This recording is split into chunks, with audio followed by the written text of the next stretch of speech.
Hi there. Welcome to the Books of Enoch. We are going to dive right in. This is, I did kind of a prologue introduction type video, but this is actually the first video of content of the first book of Enoch. So this this has three books of Enoch: the first, the second, and the third. And so we're going to start with the first one, which is an Ethiopic book of Enoch. I don't know what that means, other than maybe that's where the origin is. That's what I'm going to guess. Um, this, this text has like, the passages, and then it has like some explanation. I tried to do another video where I kind of went into the explanation, and just honestly, it didn't flow. I ended up deleting the video. So I'm just going to read the passages, and then maybe when we get through all of this, I can give you my thoughts, if I have any, other than just sheer confusion. So we'll see how it goes. No guarantees. I might change my mind. So this is the Book of Watchers, and it says chapters 1 through 36. It looks very condensed. So I don't know where the whole thing is. It's obviously not in this book. So anyway, let's go. Chapter 1. The words of the blessing of Enoch, with which he blessed the elect and righteous, who will be living in the day of tribulation, when all the wicked and godless people are to be removed from the earth. And he began his story saying, I am Enoch, a righteous man whose eyes were opened by God, and who saw the vision of the Holy One in heaven, which the angel showed me. And I heard everything from them, and I saw and understood, but it was not for this generation to know, but for a remote one which is to come. As I began my story concerning the elect, I said, the Holy Great One will come out from his dwelling, and the eternal God will tread on the earth, even on Mount Sinai, and appear in the strength of his might from heaven. And all shall be very afraid. The watchers shall shake, and great fear and trembling shall seize them all the way to the ends of the earth. And the high mountains shall be shaken, and the high hills shall be laid low, and shall melt like wax in the flame. And the earth shall be completely torn apart, and all that is on the earth shall be destroyed, and there shall be a judgment on all. But with the righteous he will make peace, and will protect the elect, and mercy shall be on them. And they shall all belong to God, and they shall prosper, and they shall be blessed. And the light of God shall shine on them. And behold, he comes with 10,000 of his holy ones, saints, to execute judgment on all, and to destroy all the ungodly, wicked, and to convict all flesh of all the works of their ungodliness, which they have ungodly committed, and of all the hard things which ungodly sinners have spoken against him. Chapter 2. Observe everything that takes place in the sky, how the lights do not change their orbits, and the luminaries which are in heaven, how they all rise and set in order, each in its season, and do not transgress their appointed order. Consider the earth, and understand the things which take place on it from start to finish, how steadfast they are, how none of the things on earth change, but all the works of God appear to you. Behold the summer and the winter, how the whole earth is filled with water and clouds and dew and rain lie on it. Observe and see how in the winter all the trees seem as though they had withered and shed all their leaves, except 14 trees, which do not lose their foliage, but retain the old foliage from 2 to 3 years until the new comes. And again, observe the days of summer, how the sun is above the earth, and you shall seek shade and shelter because of the heat of the sun. and the earth also burns with growing heat, and so you cannot walk on the earth or on a rock because of its heat. Observe how the trees are covered with green leaves and how they bear fruit. Understand, know, and recognize that He lives forever,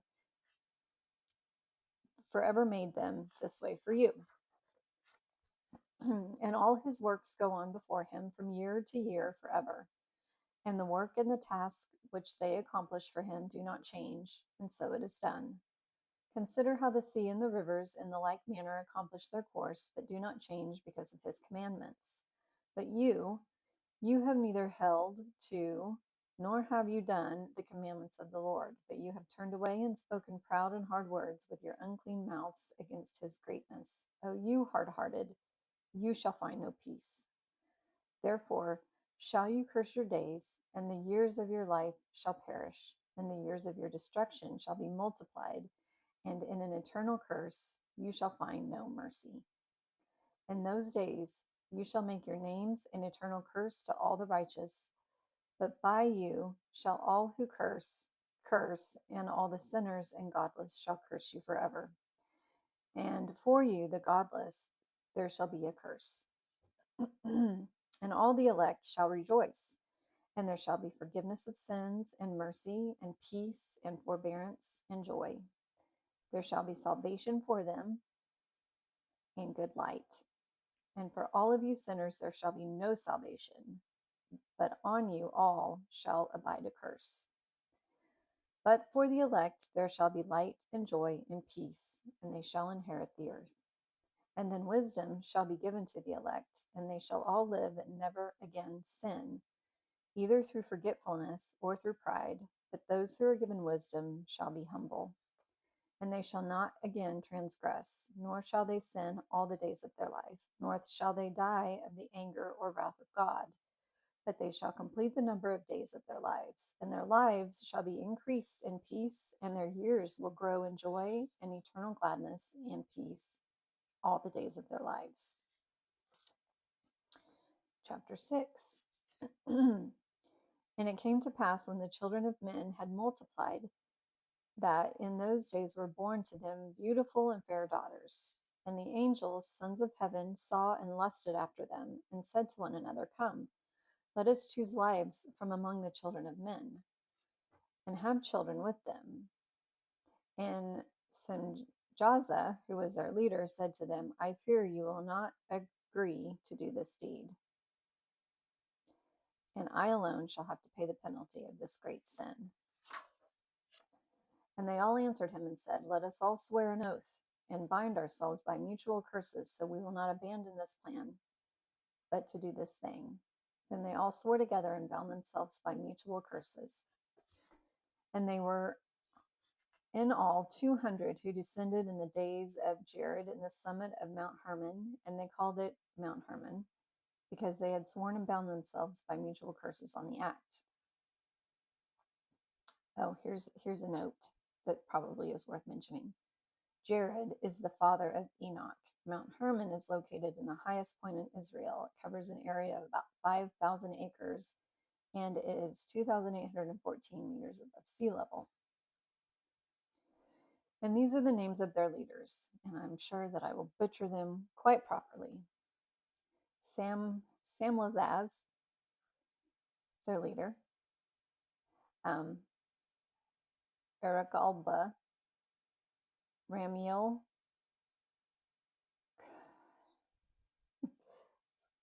just butcher the names. Kokabul,